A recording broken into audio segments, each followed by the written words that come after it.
evening, everybody.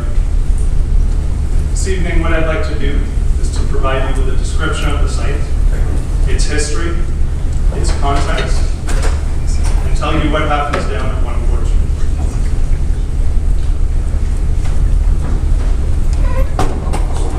Now, to give you some background on the site's history, the federal government originally built the wharf and marine structures to accommodate industrial and marine vessels.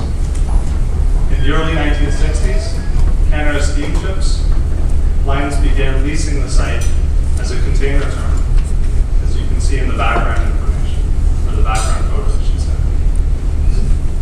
In the early 1970s, large vessel traffic ceased in the Port Credit Harbor, and the federal operations came to an end. The container terminal was then leased to a group of companies in 1974 and converted for recreational boating purposes.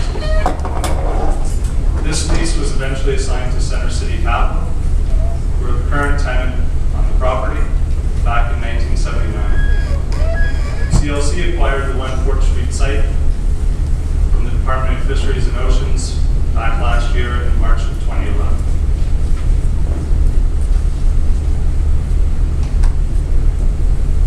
Now, to help provide you with some context, you'll see the site's boundaries outlined in red on the aerial photograph on the screen. The site is located on the south side of Court Street in the community of Port Credit on Lake Ontario to the immediate east of the Credit River. To the west, you have J.J. Pless Park and the Port Credit Village Marina, both owned by the City of Mississauga. To the north of the property, we have the Waterside Inn, the Port Street Hotel, and the No Frills grocery store. And to the east, you have the office building at 55 Court Street, and further east, the Fram development. There are several waterfront parks in the immediate area, including J.J. Pless Park, as I mentioned, J.C. Saddington Park, Memorial Park, and St. Lawrence Park. The site's also located near transit in the form of the Hurontario GO train station to the northeast of the site.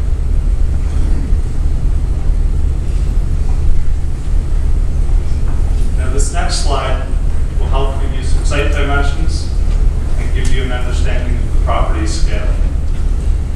The site has a total area of approximately 67 acres, which includes a land area of roughly 20 acres and a water lot of just under 50 acres. The site has street frontage on Port Street of just under 300 meters, and it has a depth on land of about 400 meters.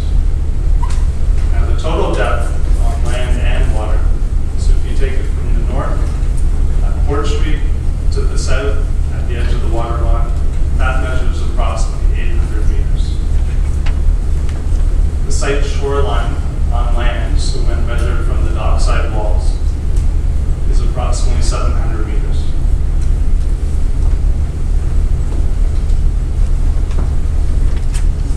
So what forms part of the site? The site is occupied by 2 buildings. It's occupied by an office building, and it's and it consists of a large wharf shed. The 3-story office building consists of roughly 11,000 square feet. Be viewed in the photo on the bottom left-hand corner of your screen. The large wharf shed is approximately 150,000 square feet. It can be seen in the 2 photos on the right side of your screen. The wharf shed was built in 1956 and is largely in its original form. The site is also occupied by a number of marine structures and infrastructure.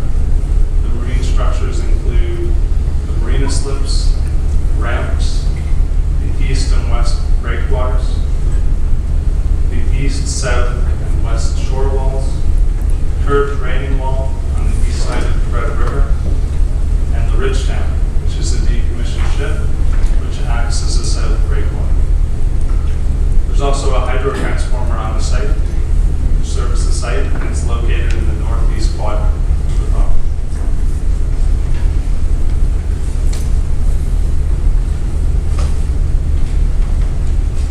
What happens down at 1 Court Street? There's a number of uses and functions. happen down on the site. The main one is the Port Credit Harbor Marina, an approximately 800 slip marina, which is operated by Center City Capital, who is subject to a head lease with the Canada Lands Fund. There's also a number of subtenants on the property, which relate primarily to the accessory marina uses. These marina uses include boat storage and gas dock, surface parking, commercial uses, and the lake effect bar and grill. The site also provides parking to both the Waterside Inn and the office at 55 Port Street under an off-site parking agreement.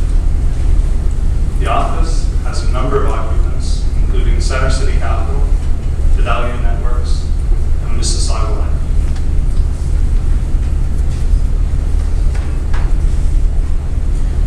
So moving forward, Canada Lands has engaged a project team who have recently completed their due diligence on the property, and who are here today to give you a technical understanding of the site as well as its development